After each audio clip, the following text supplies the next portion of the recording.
औज़ुबिल्लाहिमिनश्शैतानिर्रजीम बिस्मिल्लाहिर्रहमानिर्रहीम। शुरू अल्लाह के नाम से जो बड़ा मेहरबान नहायत रहम करने वाला है। मोहतरम नाज़रीन, तमाम सुनने देखने वालों को अस्सलाम वालेकुम रहमतुल्लाहि व बरकातहू कहती हूँ। मैं उम्मीद करती हूँ आप सब खैरियत से होंगे, अल्लाह ताला की हिफ्ज़ व ईमान में होंगे। मेरे प्यारे दोस्तों, माह रजब का बाबरकत दिन आ गया जिसका इंतज़ार सबको बेसब्री से। आज माह रजब का बहुत ख़ास दिन है। आज के दिन जिस घर में ये तस्बीह पढ़ी जाएगी, इस घर में इतना पैसा आना शुरू हो जाएगा, आपके रिश्तेदार आपके आगे पीछे घूमेंगे इंशाअल्लाह। बिस्मिल्लाहिर्रहमानिर्रहीम। मोहतरम नाजरीन, आज के दिन दौलत का वजीफ़ा पढ़ते ही घर में इतना पैसा आएगा, हर रिश्तेदार आपके आगे पीछे घूमेंगे। एक दिन में आपको करोड़ों मिलेगा इंशाअल्लाह। आज के दिन का एक ऐसा दौलत का ख़ास वजीफ़ा आपके हवाले करूँगी। ये इतना तेज़ वजीफ़ा है कि 2 मिनट में असर कर जाएगा।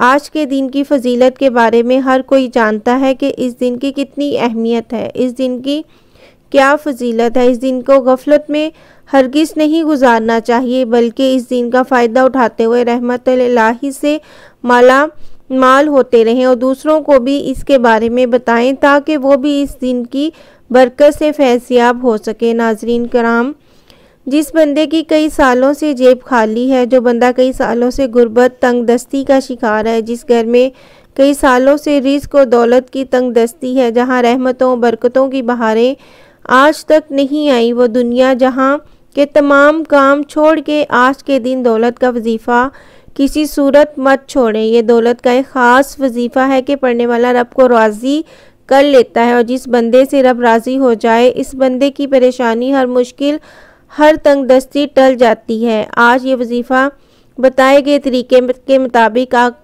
लाजमी कीजिएगा। इसके करने से आपकी जो भी माली परेशानी है वो हल हो जाएगी। मेरे कहने पर आप इसको कर कर देखें, आप तमाम वजीफ़ों को भूल जाएंगे। सिर्फ आज के दिन पढ़ने की देर है। ये वजीफ़ा आज तक जिस किसी को बताया, जिसने पढ़ा, रब ने बेशुमार रहमतों बरकतों से नवाजा। ये वो आयत है जिसे आपकी तमाम परेशानियां ख़त्म हो जाती हैं। एक साहब मौला अली शेर खुदा मुश्किल कुशा की बारगाह में हाजिर हुए और फरमाया कि मैं तंगदस्त हूँ, घर के हालात ख़राब हैं। मौला अली ने फरमाया इस्तग़फ़ार करो। एक दूसरा शख्स आया, कहा मैं बे औलाद हूँ, परेशान हूँ, औलादे नरीना चाहिए मुझे। तो आपने फरमाया कि तौबा इस्तग़फ़ार करो। एक तीसरा शख्स आया, इसने कहा मौला अली मेरे घर में परेशानियाँ हैं, अपना मसला बयान किया।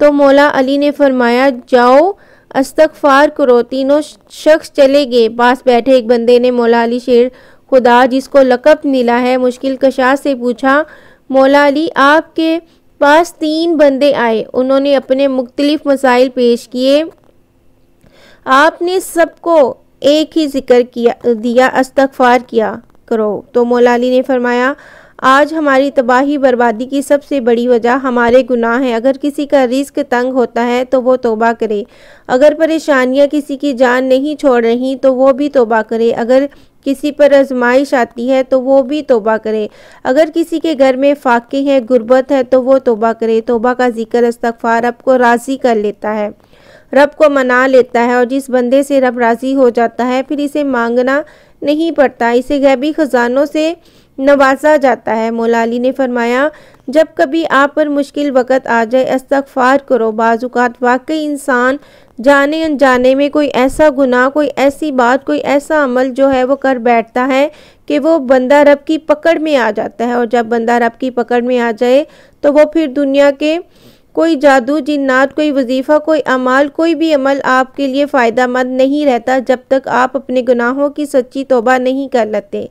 आप कामयाब हो ही नहीं सकते। इसलिए खुदारा आपने सबसे पहले अपने गुनाहों की सच्ची तौबा करनी है। ये कामयाबी का राज आपको बता रही हूँ कि आपने लोगों के वज़ाइफ जो हैं वो सुने होंगे, बड़े बड़े वज़ाइफ जो हैं वो आपको बताते हैं, लेकिन आपने सबसे पहले जो है अपने गुनाहों की तौबा करनी है, अपने गुनाहों पर तौबा इस्तग़फ़ार करनी है। फिर देखिएगा कि किस तरह आपको कामयाबी मिलती है। इस्तग़फ़ार एक ऐसा अमल है जो हमें गुनाहों से छुटकारा दिला सकता है। नाज़रीन कराम, हमारे गुनाह ही हैं जिसकी वजह से हमारी तबाही बर्बादी बढ़ती जा रही है, ख़त्म होने का नाम नहीं ले रही। आप इस तबाही बर्बादी से बचना चाहते हैं तो इस्तग़फ़ार की कसरत करें, इस्तग़फ़ार की जितनी ज़्यादा हो सके कसरत करें और मग़फ़िरत गुनाह की शर से बचने के लिए आप मग़फ़िरत करें। इस्लाम में इस्तग़फ़ार की बड़ी अहमियत है। कुरान करीम में बहुत सारी आयात मौजूद हैं जो मग़फ़िरत इस्तग़फ़ार के बारे में बताती हैं।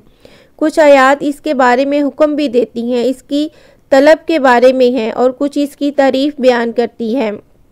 तो मेरे प्यारे दोस्तों, आपने जितनी ज़्यादा हो सके तौबा इस्तग़फ़ार जो है वो करनी है। वक़्त की नज़ाकत को मद्देनज़र रखते हुए आइए इस वजीफ़े की तरफ चलते हैं। आज के दिन आप ये वजीफ़ा किसी भी वक़्त कर सकते हैं, पूरा दिन पूरी रात मौजूद है। आज के दिन आप चाहें तो नमाज फ़जर के बाद पढ़ लें, नमाज ज़ोहर के बाद पढ़ लें, असर मगरिब इशा के बाद पढ़ लें। पूरा दिन पूरी रात मौजूद है। बावज़ू मसल्ले पर बैठकर आपने सबसे पहले औज़ बिल्लाहि मिनश शैतानिर रजीम पढ़ना है। एक बार बिस्मिल्लाहिर्रहमानिर्रहीम पढ़ के वजीफ़े का आगाज़ करना है। नबी करीम सल्लल्लाहु अलैहि वसल्लम की ज़ात पर 3 मरतबा दुरूद पाक पढ़ना है। दुरूद पाक आप सल्लल्लाहु अलैहि वसल्लम पर पढ़ लें तो बेहतर यह है कि आप नमाज वाला दुरूद इब्राहिमी पढ़ लें, इससे बढ़कर कुछ भी नहीं। 1 मरतबा जो है आप इसको लाजमी पढ़ें। इसके बाद जो है वो आपने इस वजीफ़े का आगाज़ करना है। आपने सबसे पहले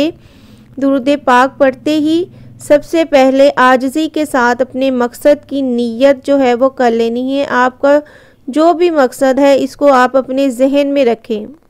जब आप अपने मकसद को अपने जहन में रखेंगे तो फिर ही आपने वजीफ़े का आगाज़ करना है। मकसद जितना बड़ा हो, ये ना देखना कि ये नामुमकिन है। देखो कि मांग किस ज़ात से रहे हो, जो अर्श इलाही का रब है, खुजानों का मालिक है। आप इस रब से मांग रहे हो जिसके कब्ज़े कुदरत में दोनों जहान की बादशाहत है और वही आपको अता करेगा। बेशक तू हर चीज़ पर कादिर है और वो बहुत गफूर रहीम है और बेनियाज है। आप इंशाअल्लाह जो मांगेंगे आपको मिल जाएगा। अपने मकसद की नीयत कीजिए। अगर गाड़ी दौलत जो भी चाहिए वो मांग लें। आपको अपने मकसद की नीयत करने के बाद वहीं बैठे आँखों को बंद करना है। पूरी तवज्जो और ध्यान से वजीफ़ा पढ़ना शुरू कीजिए। यही कामयाबी का राज है। जिस तरह एक मकान की बिल्डिंग बनाई जाती है, इसकी बुनियाद रखी जाती है, दीवारें मजबूत की जाती हैं, इसी तरह किसी भी कामयाबी का राज शुरू होता है तो वो दुरूद पाक पढ़कर जो भी दुआ जो भी वजीफ़ा किया जाए तो वो ज़रूर कबूल होता है। जो बंदा दुरूद पाक पढ़ता है तो वो अल्लाह ताला को राज़ी करता है। अल्लाह ताला इस इबादत से बहुत ज़्यादा खुश होता है। इसलिए कहा जाता है तमाम इबादत में से सबसे ज़्यादा अफजल दुरूद पाक पढ़ना है। इसकी कबूलियत का कोई शक नहीं, क्योंकि रब की रज़ा इसमें है कि जब बंदा अपने कबीरा सगीरा गुनाहों को बख्शवा लेता है और रब राज़ी हो जाता है। इसी तरह आपने दुरूद पाक पढ़ कर ये वजीफ़ा शुरू करना है। ये वजीफ़ा आप अपनी उंगलियों पर गिन कर पढ़ सकते हैं। अगर हाथ की उंगलियों पर गिन कर नहीं पढ़ सकते तो तस्बीह ले लें, लेकिन तदाद में कमी पेशी नहीं करनी। आपने जितनी आपको तदाद बताई जाएगी आपने उसी तदाद में पढ़ना है। एक भी आपने दाना कम या ज़्यादा नहीं करना। अपनी हाथ की उंगलियों पर 100 बार अल्हम्दुलिल्लाह पढ़ना है, कमी पेशी नहीं करनी।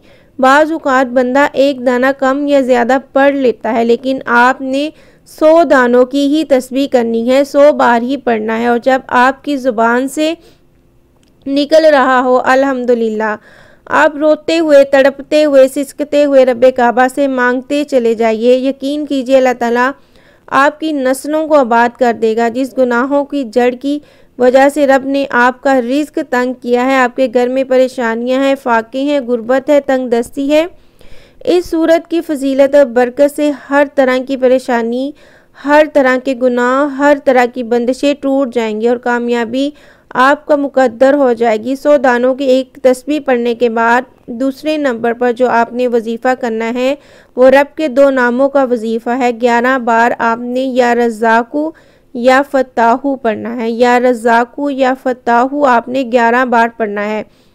या रज़्ज़ाक़ु ए रिस्क देने वाली ज़ात, या ए मुश्किलों पर काबू करने वाली ज़ात, ए कामयाबी देने वाली ज़ात। या रज़्ज़ाक़ु या फ़त्ताक़ु पुकारने की देर है कि अर्श इलाही से फरिश्ते ज़मीन पर उतरेंगे, कामयाबियाँ आप पर वो फ़र्ज कर देंगे, आपको इतना रिस्क देंगे कि आप खुद हैरान रह जाएंगे कि आपको कहाँ से इतना रिस्क मिल रहा है। इसी तरह आपने ये वजीफ़ा 11-11 बार पढ़ना है। तो पढ़ने के बाद आपने अल्लाह ताला से अपनी आसानियों की दुआएं मांगनी है, लोगों के लिए दुआएं मांगनी है, जो लोग परेशान हैं उनके लिए आपने दुआएं मांगनी है। उसके बाद फिर आपने आखिर में दुरूद पाक पढ़ना है। दुरूद पाक पढ़ने के बाद आप जो भी आप दुआ मांगे इंशाअल्लाह अल्लाह ताला आपकी दुआओं को ज़रूर कबूल करेगा। मैं उम्मीद करती हूँ आपको आज की वीडियो पसंद आई होगी। अपना बहुत सा ख्याल रखिएगा। अगली वीडियो तक के लिए मुझे इजाज़त दीजिए। अल्लाह हाफ़िज़।